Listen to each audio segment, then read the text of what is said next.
कुछ द्वारपाल हो। इसी समय गिरिराज हिमवान उस औषधि बाहुल शिखर पर भगवान शंकर का शुभ आगमन सुनकर उनके प्रति आदर की भावना से वहां आ गए।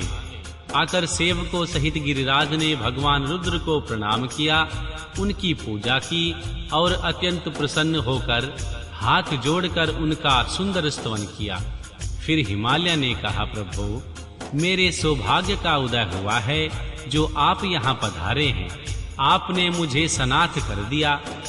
क्यों ना हो, महात्माओं ने यह ठीक ही वर्णन किया है। आप दीन वत्सल हैं। आज मेरा जन्म सफल हो गया, आज मेरा जीवन सफल हुआ और आज मेरा सब कुछ सफल हो गया, क्योंकि आपने यहाँ आकर जो कष्ट उठाया है। महेश्वर, आप मुझे अपना दास समझकर शांत भाव से मुझे सेवा के लिए आज्ञा दीजिए। मैं बड़ी प्रसन्नता से अनन्यचित होकर आपकी सेवा करूंगा। श्री ब्रह्मा जी कहते हैं, हे नारद, गिरिराज का यह वचन सुनकर महेश्वर ने किंचित आंखें खोली और सेवकों सहित हिमवान को देखकर सेवकों सहित गिरिराज को उपस्थित देख ध्यान योग में स्थित हुए जगदीश्वर वृषभध्वज ने मुस्कुराते हुए कहा। महेश्वर बोले, शैलराज, मैं तुम्हारे शिखर पर एकांत में तपस्या करने के लिए आया हूँ। तुम ऐसा प्रबंध करो जिससे मेरे निकट कोई न आ सके। तुम महात्मा हो, तपस्या के धाम हो तथा मुनियों, देवताओं, राक्षसों और अन्य महात्माओं को भी सदा आश्रय देने वाले हो। द्विज आदि का तुम्हारे ऊपर सदा ही निवास रहता है। तुम गंगा से अभिषिक्त होकर सदा के लिए पवित्र हो गए हो। दूसरों का उपकार करने वाले संपूर्ण पर्वतों के सामर्थ्यशाली राजा हो। गिरिराज, मैं यहाँ गंगा अवतरण स्थल में तुम्हारे आश्रित होकर आत्म संयक पूर्वक बड़ी प्रसन्नता के साथ तपस्या करूंगा। शैलराज गिरिश्रेष्ठ, जिस साधन से यहाँ मेरी तपस्या बिना किसी विघ्न बाधा के चालू रह सके, उसे इस समय प्रयत्न पूर्वक करो। पर्वत प्रवर, मेरी यही सबसे बड़ी सेवा है। तुम अपने घर जाओ और मैंने जो कुछ कहा है उसका उत्तम फल से प्रीति पूर्वक प्रबंध करो। श्री ब्रह्मा जी कहते हैं, हे नारद, ऐसा कहकर सृष्टिकर्ता जगदीश्वर भगवान शंभु चुप हो गए। उस समय गिरिराज ने शंभु से प्रेम पूर्वक यह बात कही, जगन्नाथ परमेश्वर, आज मैंने अपने प्रदेश में स्थित हुए आपका स्वागत पूर्वक पूजन किया है। यही मेरे लिए महान सौभाग्य की बात है। अब आपसे और क्या प्रार्थना करूं महेश्वर। कितने ही देवता बड़े बड़े यत्न का आश्रय ले महान तप करके भी आपको नहीं पाते। वे ही आप यहाँ स्वयं उपस्थित हो गए। मुझसे बढ़कर श्रेष्ठ सौभाग्यशाली और पुण्य आत्मा दूसरा कोई नहीं, क्योंकि आप मेरे पृष्ठभाग पर तपस्या के लिए उपस्थित हुए हैं। परमेश्वर, आज मैं अपने को देवराज इंद्र से भी अधिक भाग्यवान मानता हूँ, क्योंकि सेवकों सहित आपने यहाँ आकर मुझे अनुग्रह का भागी बना दिया। देवेश, आप स्वतंत्र हैं। यहाँ बिना किसी विघ्न बाधा के उत्तम तपस्या कीजिए। प्रभो, मैं आपका दास हूँ, अतः सदा आपकी आज्ञा के अनुसार सेवा करूँगा। श्री ब्रह्मा जी कहते हैं, हे नारद, ऐसा कहकर गिरिराज हिमालय तुरंत अपने घर को लौट आए। उन्होंने अपनी प्रिया मैना को बड़े आदर से वह सारा वृतांत कह सुनाया। तत्पश्चात शैलराज ने साथ जाने वाले परिजनों तथा समस्त सेवक गणों को बुलाकर उन्हें ठीक ठाक समझाया। हिमालय बोले, आज से कोई भी गंगा अवतरण नामक स्थान में, जो मेरे पृष्ठभाग में ही है, मेरी आज्ञा मानकर न जाए। मैं यह सच्ची बात कहता हूँ, यदि कोई वहां जाएगा तो उस महादुष्ट को मैं विशेष दंड दूंगा। मुने, इस प्रकार अपने समस्त गणों को शीघ्र ही नियंत्रित करके हिमवान ने विघ्न निवारण के लिए जो सुंदर प्रयत्न किया वह तुम्हें बताता हूँ। ध्यान पूर्वक सुनो। अध्याय 11। हिमवान का मां पार्वती को भगवान शिव की सेवा में रखने के लिए उनसे आज्ञा मांगना और शिव का कारण बताते हुए इस प्रस्ताव को अस्वीकार कर देना। श्री ब्रह्मा जी कहते हैं, हे नारद, तदनंतर शैलराज हिमालय उत्तम फल पुष्प लेकर अपनी पुत्री के साथ हर्ष पूर्वक भगवान हर के समीप गए। वहां जाकर उन्होंने ध्यान पारायण त्रिलोकनाथ भगवान शिव को प्रणाम किया और अपनी अद्भुत कन्या काली को हृदय से उनकी सेवा में अर्पित कर दिया। फल फूल आदि सारी सामग्री उनके सामने रखकर पुत्री को आगे करके शैलराज ने शंभु से कहा, भगवान, मेरी पुत्री आप भगवान चंद्रशेखर की सेवा के लिए उत्सुक है, अतः आपकी आराधन की इच्छा से मैं इसको साथ ले आया हूँ। यह अपनी 2 सखियों के साथ सदा आप शंकर की ही सेवा में लगी रहती है। यदि आपका मुझ पर अनुग्रह है तो इस कन्या को सेवा के लिए आज्ञा दीजिए। तब भगवान शंकर ने उस परम मनोहर करुणा रूपिणी कन्या को देखकर आंखें मूंद ली और अपने त्रिगुणातीत अविनाशी परम तत्व में उत्तम रूप का ध्यान आरंभ किया।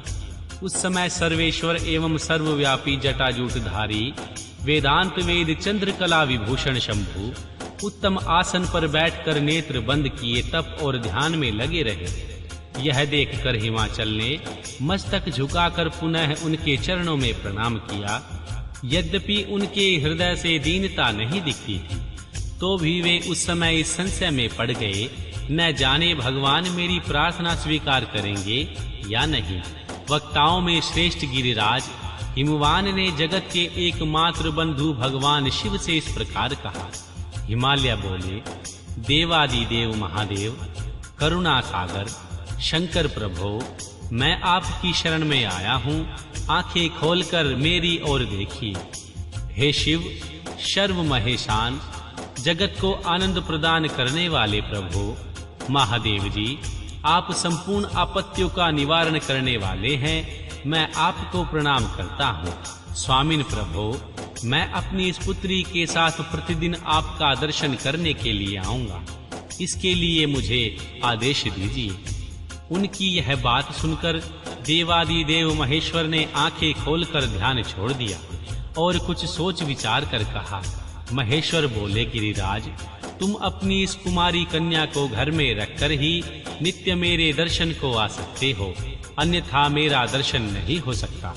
महेश्वर की ऐसी बात सुनकर शिवा के पिता हिमवान मस्तक झुकाकर उन भगवान शिव से बोले, प्रभु, यह तो बताइए किस कारण से मैं इस कन्या के साथ आपके दर्शन के लिए नहीं आ सकता? क्या यह कन्या आपकी सेवा के योग्य नहीं है? फिर इसे नहीं लाने का क्या कारण है? यह मेरी समझ में नहीं आता। यह सुनकर भगवान वृषभध्वज शंभु हंसने लगे और विशेषतः दुष्ट योगियों को लोकाचार का दर्शन कराते हुए वे हिमालय से बोले, शैलराज, यह कुमारी सुंदर कटी प्रदेश से सुशोभित, चंद्रमुखी और शुभ लक्षणों से संपन्न है, इसलिए इसे मेरे समीप तुम्हें नहीं लाना चाहिए। इसके लिए मैं तुम्हें बारंबार रोकता हूँ। वेद के पारंगत विद्वानों ने नारी को माया रूपिणी कहा है। विशेषतः युवती स्त्री तो तपस्वी जनों के तप में विघ्न डालने वाली होती ही है। गिरिश्रेष्ठ, मैं तपस्वी योगी और सदा माया से निर्लिप्त रहने वाला हूँ। मुझे युवती से क्या प्रयोजन है? तपस्वियों के श्रेष्ठ आश्रय हिमालय, इसलिए फिर तुम्हें ऐसी बात नहीं करनी चाहिए, क्योंकि तुम वेदोक्त धर्म में प्रवीण, ज्ञानियों में श्रेष्ठ और विद्वान हो। आचल राज, स्त्री के संग से मन में शीघ्र ही विषय वासना उत्पन्न हो जाती है, उससे वैराग्य नष्ट होता है और वैराग्य न होने से पुरुष उत्तम तपस्या से भ्रष्ट हो जाता है। इसलिए शैल, तपस्वी को स्त्रियों का संग नहीं करना चाहिए, क्योंकि स्त्री महाविषय वासना की जड़ है एवं ज्ञान वैराग्य का विनाश करने वाली होती हैं। श्री ब्रह्मा जी कहते हैं, हे नारद, इस तरह की बहुत सी बातें कहकर महायोगिनी शिरोमणि भगवान महेश्वर चुप हो गए। देवऋषि शंभु का यह निरमा निष्प्रह और निष्ठुर वचन सुनकर काली के पिता हिमवान चकित हो कुछ व्याकुल और चुप हो गए। तपस्वी शिव की कही हुई यह बात सुनकर और गिरिराज हिमवान को चकित हुआ जानकर भवानी पार्वती उस समय भगवान शिव को प्रणाम करके विशद वचन में बोली।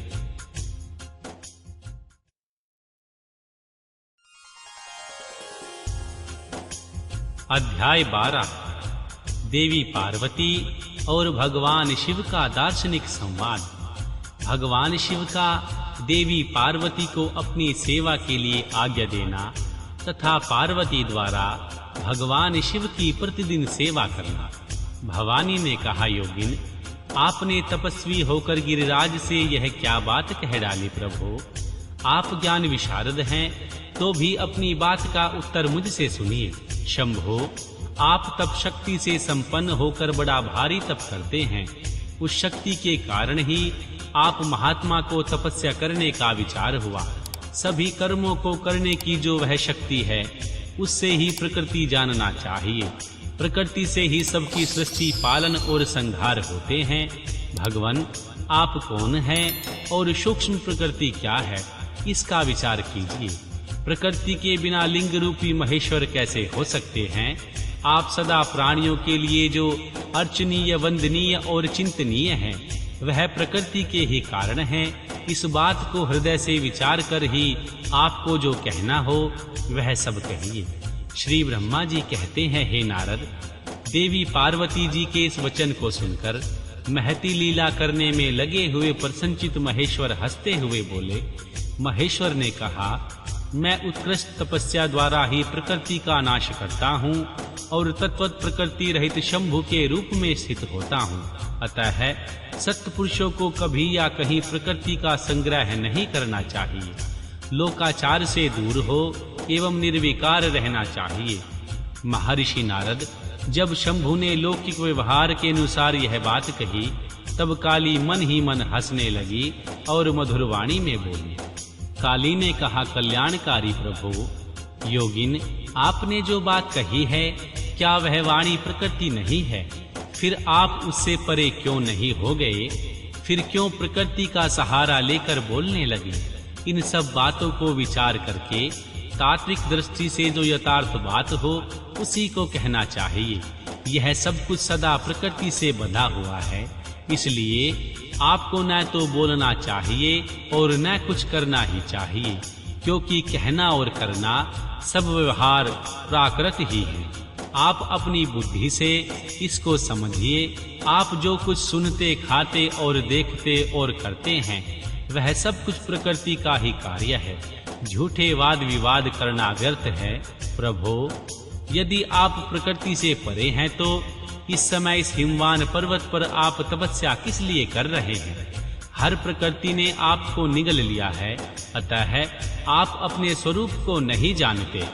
ईश, यदि आप अपने स्वरूप को जानते हैं तो किस लिए तप कर रहे हैं? योगिन, मुझे आपके साथ वाद विवाद करने की क्या आवश्यकता है? प्रत्यक्ष प्रमाण उपलब्ध होने पर विद्वान पुरुष अनुमान प्रमाण को नहीं मानते। जो कुछ प्राणियों की इंद्रियों का विषय होता है, वह सब ज्ञानी पुरुषों को बुद्धि से विचार कर प्राकृत ही मानना चाहिए। योगीश्वर, बहुत कहने से क्या लाभ? मेरी उत्तम बात सुनिए। मैं प्रकृति हूँ, आप पुरुष हैं। यह सत्य है और कटु सत्य है, इसमें संशय नहीं है। मेरे अनुग्रह से ही आप सगुण और साकार माने गए हैं। मेरे बिना तो आप निरीह हैं, कुछ भी नहीं कर सकते। आप जितेंद्रिय होने पर भी प्रकृति के अधीन हो सदा नाना प्रकार के कर्म करते रहते हैं। फिर निर्विकार कैसे हैं और मुझसे लिप्त कैसे नहीं है? शंकर, यदि आप प्रकृति से परे हैं और यदि आपका यह कथन सत्य है तो आपको मेरे समीप रहने पर भी डरना नहीं चाहिए। श्री ब्रह्मा जी कहते हैं, देवी पार्वती का यह सांख्य शास्त्र के अनुसार कहा हुआ वचन सुनकर भगवान शिव वेदांत मंत्र में स्थित हो उनसे यूं बोले। श्री शिव ने कहा, सुंदर भाषण करने वाली गिरजे, यदि तुम संख्य मत को धारण करके ऐसी बात कहती हो तो प्रतिदिन मेरी सेवा करो, परंतु वह सेवा शास्त्र निषिद्ध नहीं होनी चाहिए।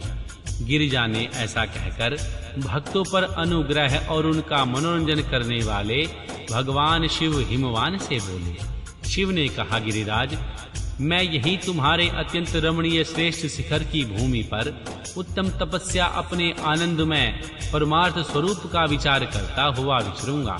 पर्वतराज, आप मुझे यहाँ तपस्या करने की अनुमति दें। आपकी अनुआज्ञा के बिना कोई तप नहीं किया जा सकता। देवादिदेव शूलधारी भगवान शिव का यह कथन सुनकर हिमवान ने उन्हें प्रणाम करके कहा, महादेव, देवता, असुर और मनुष्यों सहित संपूर्ण जगत तो आपका ही है। मैं तुच्छ होकर आपसे क्या कहूँ। श्री ब्रह्मा जी कहते हैं, हे नारद, गिरिराज हिमवान के ऐसा कहने पर लोक कल्याणकारी भगवान शंकर हंस पड़े और आदर पूर्वक उनसे बोले, अब तुम जाओ। शंकर की आज्ञा पाकर हिमवान अपने घर लौट गए। वे गिरजा के साथ प्रतिदिन उनके दर्शन के लिए आते थे। काली अपने पिता के बिना भी दोनों सखियों के साथ नित्य शंकर जी के पास जाती और भक्ति पूर्वक उनकी सेवा में लगी रहती। नंदीश्वर आदि कोई भी गण उन्हें नहीं रोकता था। तात महेश्वर के आदेश से ही ऐसा होता था। प्रत्येक गण पवित्रता पूर्वक रहकर उनकी आज्ञा का पालन करता था। जो विचार करने से परस्पर अभिन्न सिद्ध होते हैं, उन्हीं शिवा और शिव ने संख्य और वेदांत मत में स्थित हो जो कल्याणदायक संवाद किया, वह सर्वदा सुख देने वाला है। वह संवाद मैंने यहाँ कह सुनाया है। इंद्रियातीत भगवान शंकर ने गिरिराज के कहने से उनका गौरव मानकर उनकी पुत्री को अपने पास रहकर सेवा करने के लिए स्वीकार कर लिया। काली अपनी दो सखियों के साथ चंद्रशेखर महादेव जी की सेवा के लिए प्रतिदिन आती जाती रहती थी। वे भगवान शंकर के चरण धोकर उस चरणामृत का पान करती थी। आग से तपाकर शुद्ध किए हुए वस्त्र से अथवा गर्म जल से धोए हुए वस्त्र के द्वारा उनके शरीर का मार्जन करती थी। उसे मलती पहुँचती थी। फिर 16 उपचारों से विधिवत हर की पूजा करके बारंबार उनके चरणों में प्रणाम करने के पश्चात प्रतिदिन पिता के घर लौट आती रही। मुनि श्रेष्ठ, इस प्रकार ध्यान पारायण शंकर की सेवा में लगी हुई शिवा का महान समय व्यतीत हो गया, तो भी वे अपनी इंद्रियों को संयम में रखकर पूर्ववत उनकी सेवा करती रही। महादेव जी ने जब भी उन्हें अपनी सेवा में नित्य तत्पर देखा, तब वे दया से द्रवित हो उठे और इस प्रकार विचार करने लगे, यह काली जब तपश्चर्या व्रत करेगी और इसे गर्व का बीज नहीं रह जाएगा, तभी मैं इसका पानी ग्रहण करूंगा। ऐसा विचार करके महालीला करने वाले महायोगीश्वर भगवान भूतनाथ तत्काल ध्यान में स्थित हो गए। मुने, परमात्मा शिव जब ध्यान में लग गए, तब उनके हृदय में दूसरी कोई चिंता नहीं रह गई। काली प्रतिदिन महात्मा शिव के रूप का निरंतर चिंतन करती हुई उत्तम भक्ति भाव से उनकी सेवा में लगी रहती।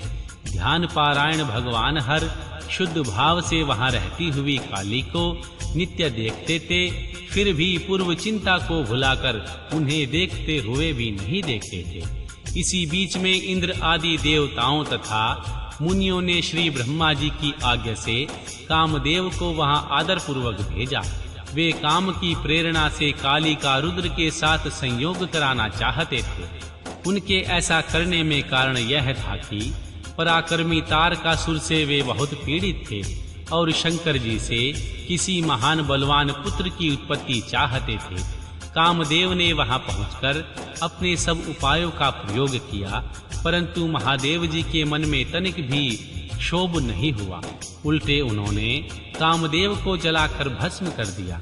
मुने, तब देवी सती पार्वती ने भी गर्व रहित हो उनकी आज्ञा से बहुत बड़ी तपस्या करके भगवान शिव को पति रूप में प्राप्त किया। फिर वे देवी पार्वती और परमेश्वर परस्पर अत्यंत प्रेम से और प्रसन्नता पूर्वक रहने लगे। उन दोनों ने परोपकार में तत्पर रहकर देवताओं का महान कार्य सिद्ध किया।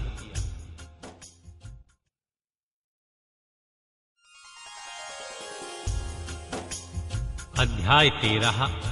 तारकासुर के सताए हुए देवताओं का श्री ब्रह्मा जी को अपनी कष्टदायक कथा का सुनाना, श्री ब्रह्मा जी का उन्हें देवी पार्वती के साथ भगवान शिव के विवाह के लिए उद्योग करने का आदेश देना, श्री ब्रह्मा जी के समझाने से तारकासुर का स्वर्ग को छोड़ना और देवताओं का वहां रहकर लक्ष्य सिद्धि के लिए प्रयत्नशील होना।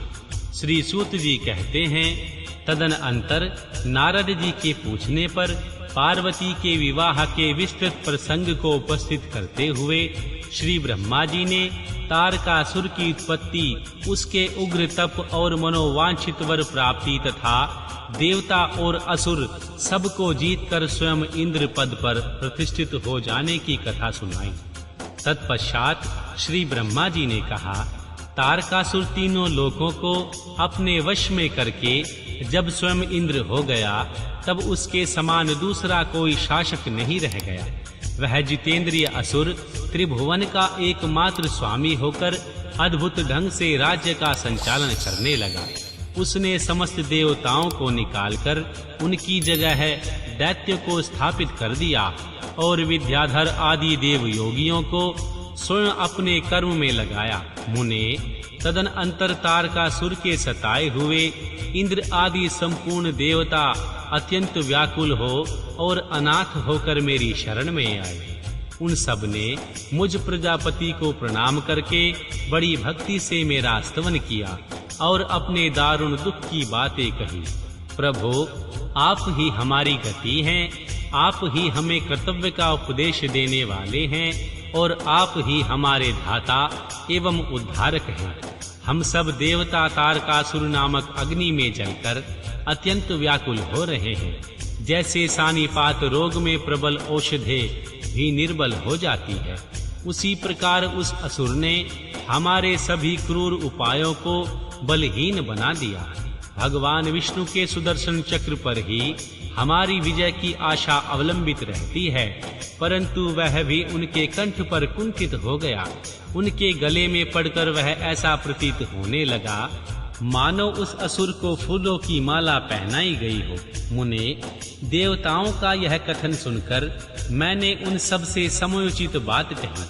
देवताओं, मेरे ही वरदान से दैत्य तारकासुर इतना बढ़ गया है, अतः मेरे हाथों ही उसका वध होना उचित नहीं होगा।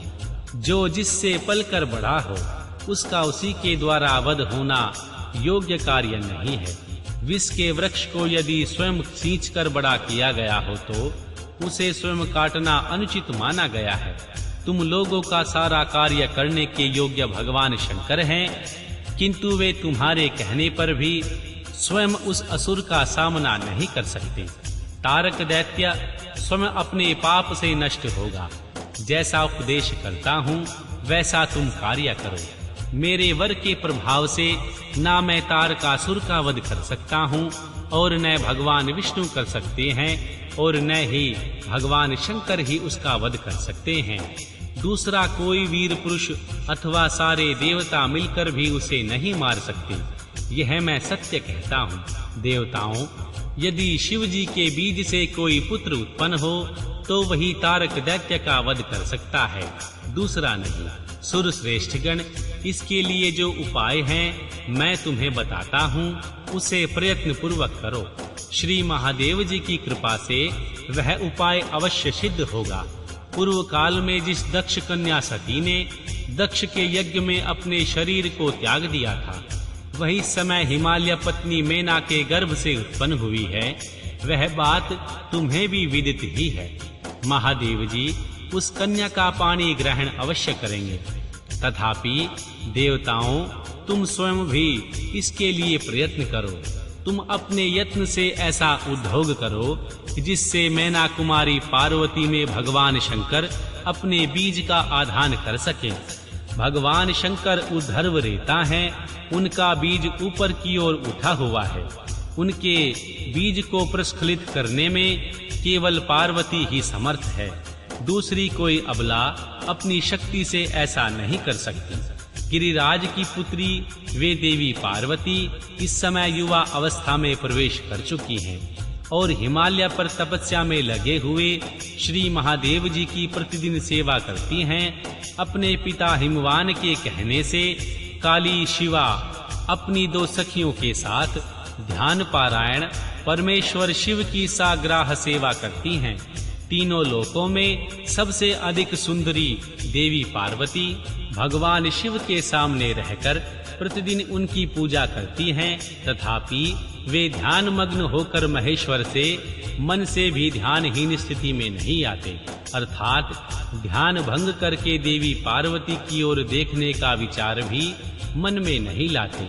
देवताओं, चंद्रशेखर शिव जिस प्रकार काली को अपनी भार्या बनाने की इच्छा करें, वैसी चेष्टा तुम लोग शीघ्र ही प्रयत्न पूर्वक करो। मैं उस दैत्य के स्थान पर जाकर तारकासुर को बुरे हाट से हटाने की चेष्टा करूंगा। अतः तुम सब लोग अपने स्थान को जाओ। महर्षि नारद, देवताओं से ऐसा कहकर मैं शीघ्र ही तारकासुर से मिला और बड़े प्रेम से बुलाकर मैंने उससे इस प्रकार कहा, तारक, यह स्वर्ग हमारे तेज का सारत्व है, परंतु तुम यहाँ के राज्य का पालन कर रहे हो, जिसके लिए तुमने उत्तम तपस्या की है, उससे अधिक चाहने लगे हो। मैंने तुम्हें इससे छोटा ही वर दिया था, स्वर्ग का राज्य कदापि नहीं दिया था, इसलिए तुम स्वर्ग को छोड़कर पृथ्वी पर राज्य करो। सुरश्रेष्ठ, देवताओं के योग्य जितने भी कार्य हैं, वे सब तुम्हें वहीं सुलभ होंगे, इसमें अन्यथा विचार करने की आवश्यकता नहीं है। ऐसा कहकर उस असुर को समझाने के बाद मैं शिवा और भगवान शिव का स्मरण कर वहां से अदृश्य हो गया।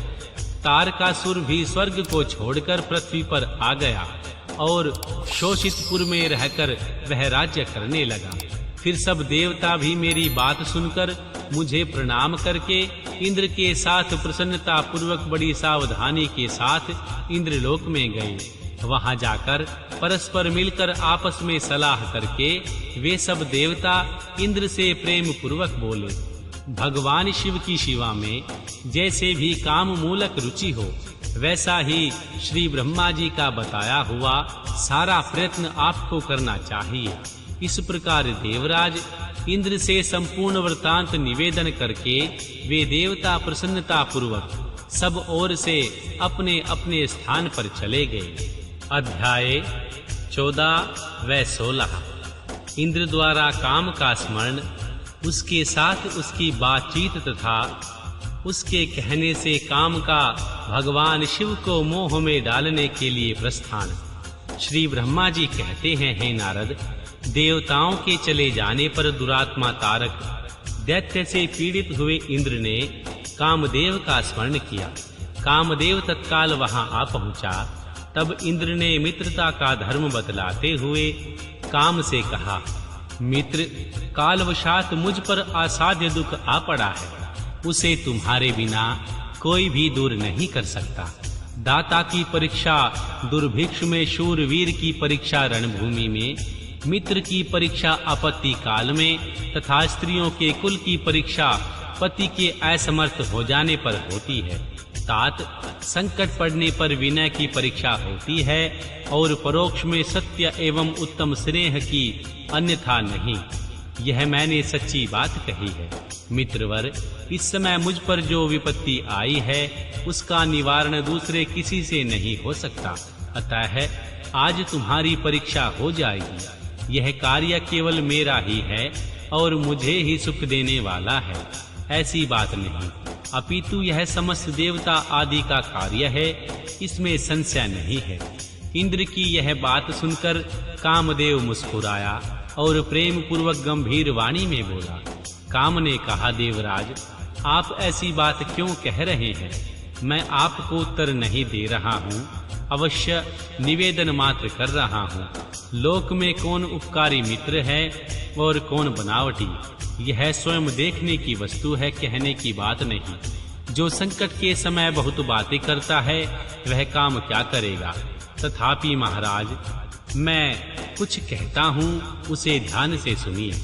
मित्र, जो आपके इंद्रपद को छीनने के लिए दारुण तपस्या कर रहा है, आपके उस शत्रु को मैं सर्वथा तपस्या से भ्रष्ट कर दूंगा।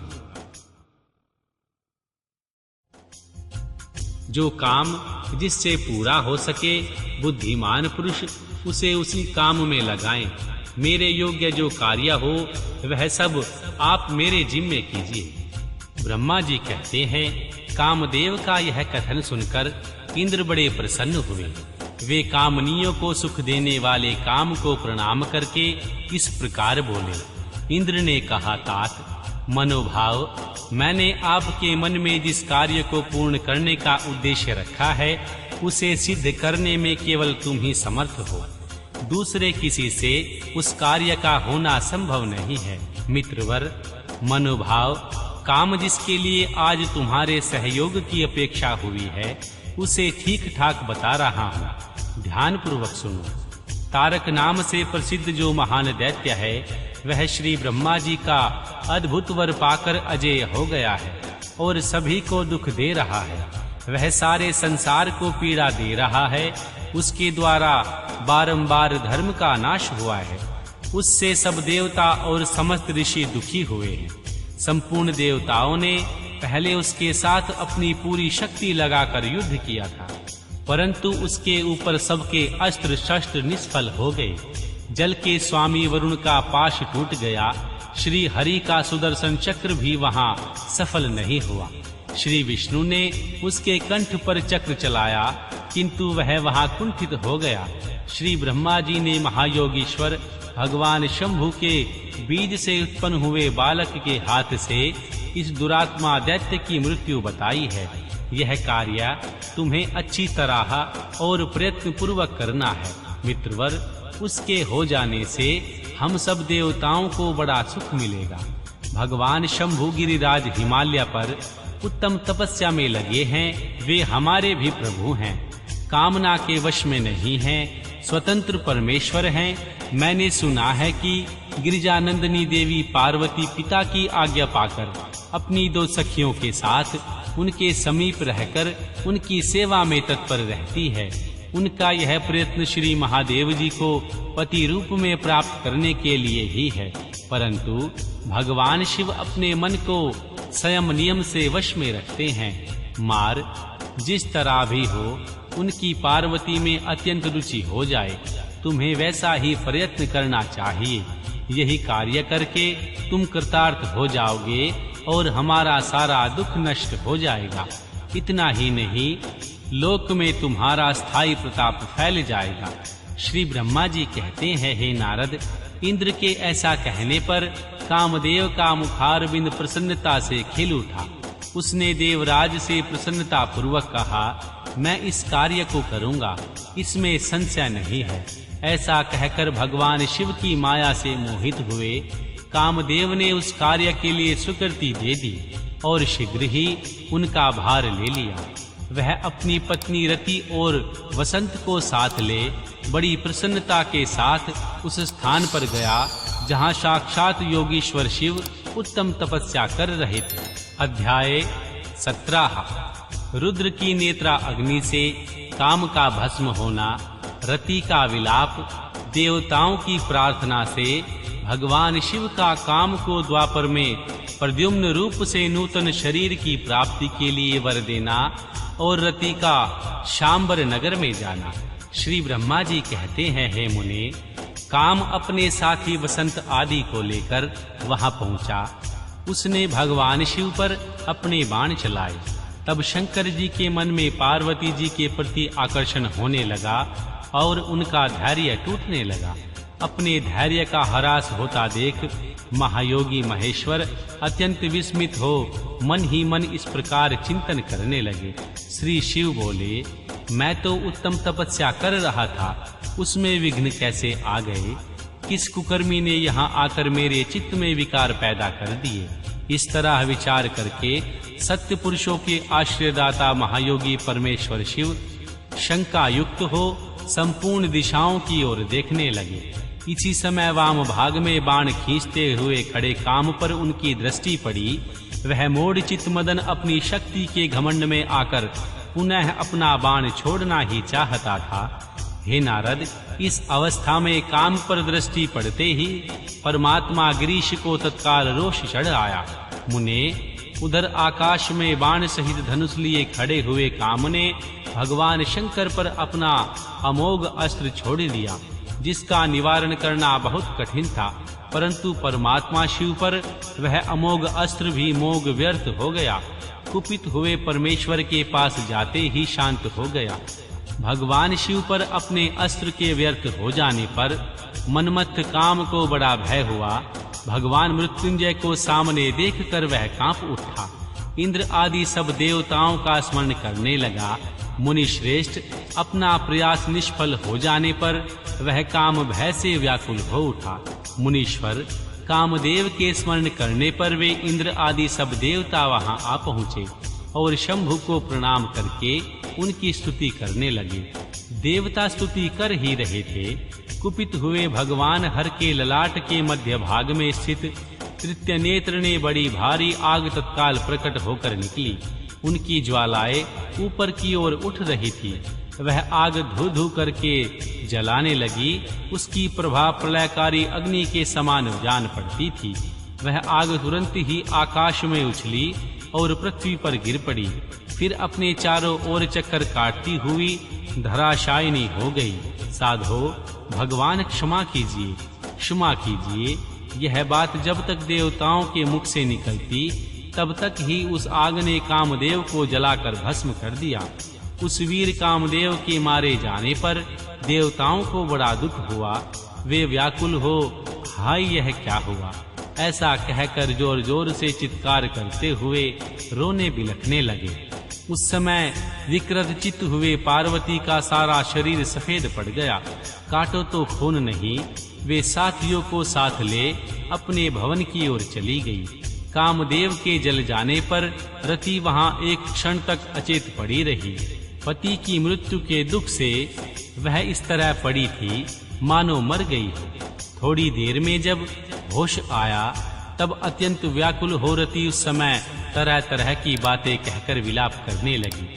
रति बोली, हाय मैं क्या करूं, कहां जाऊं, देवताओं ने यह क्या किया, मेरे उद्दंड स्वामी को बुलाकर नष्ट करा दिया। हाय हाय नाथ, समर स्वामिन, प्राण प्रिय, हा मुझे सुख देने वाले प्रियतम, हे प्राणनाथ, कहाँ गए, ये क्या हो गया। श्री ब्रह्मा जी कहते हैं, हे नारद, इस प्रकार रोती बिलखती और अनेक प्रकार की बातें कहती हुई रति हाथ पैर पटकने लगी और अपने सिर के बालों को नोचने लगी। उस समय उसका विलाप सुनकर वहां रहने वाले समस्त वनवासी जीव तथा वृक्ष आदि स्थावर प्राणी भी बहुत दुखी हुए। इसी बीच में इंद्र आदि संपूर्ण देवता श्री महादेव जी का स्मरण करते हुए रति को आश्वासन दे इस प्रकार बोले। देवताओं ने कहा, तुम काम के शरीर का थोड़ा सा भस्म लेकर उसे यत्न पूर्वक रखो और भय छोड़ो। हम सब के स्वामी श्री महादेव जी कामदेव को पुनः जीवित कर देंगे और तुम फिर अपने प्रीतम को प्राप्त कर लोगी। कोई किसी को न तो सुख देने वाला है और न कोई किसी को दुख देने वाला। सब लोग अपनी अपनी करनी का फल भोगते हैं। तुम देवताओं को दोष देकर व्यर्थ ही शोक करती हो। इस प्रकार रति को आश्वासन दे सब देवता भगवान शिव के पास आए और उन्होंने भक्ति भाव से प्रणाम करके यो बोले। देवताओं ने कहा, भगवान शरणागत वत्सल महेश्वर, आप कृपा करके हमारे इस शुभ वचन को सुनिए। शंकर जी, आप कामदेव की करतूत पर भली भांति प्रसन्नता पूर्वक विचार कीजिए। महेश्वर, काम ने ये जो कार्य किया है इसमें उसका कोई स्वार्थ नहीं था। दुष्ट तारकासुर से पीड़ित हुए हम सब देवताओं ने मिलकर उससे यह काम कराया था। नाथ शंकर, इसे आप अन्यथा ना समझें। सब कुछ देने वाले देवगिरीश, सती साध्वी रति अकेली अति दुखित होकर विलाप कर रही है। आप उसे सांत्वना प्रदान करें। हे शंकर, यदि इस क्रोध के द्वारा आपने कामदेव को मार डाला तो हम यही समझेंगे कि आप देवताओं सहित समस्त प्राणियों का अभिसंहार कर डालना चाहते हैं। रति का दुख देखकर देवता नष्ट प्राय हो रहे थे, इसलिए आपको रति का शोक दूर कर देना चाहिए।